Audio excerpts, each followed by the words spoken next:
नमस्कार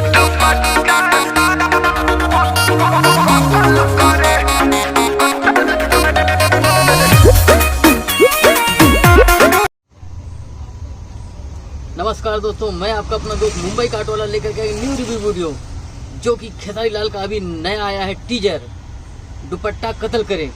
दोस्तों ये अभी तो टीजर आया है, अभी जल्दी ही आप लोगों के बीच में आएगा इसका गाना, वीडियो सॉन्ग, जो कि अभी तो फिलहाल देखने में बहुत ही ढांसू है और इसमें डांस भी बहुत अच्छा है।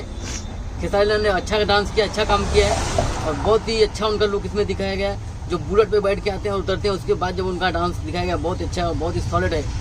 दोस्तों आप देखिए, आपको गाना बहुत पसंद आएगा, क्योंकि मैंने देखा गाना बहुत ही अच्छा लगा और रिसेंटली गाना है, टीजर में इतना बढ़िया है तो आगे चल के कितना बढ़िया होगा। खेसारी लाल एक अच्छे और मजे हुए कलाकार हैं और क्योंकि भोजपुरी के सुपर स्टार हैं, तो दोस्तों उनका गाना सुपर डुपर हिट ही होता है। तो मैं आप लोगों से यही गुजारिश करूँगा कि ये गाना देखें और लाइक और सब्सक्राइब जरूर करें। और अगर आप मेरे चैनल पर नए हैं तो मेरे चैनल को लाइक और सब्सक्राइब कीजिएगा।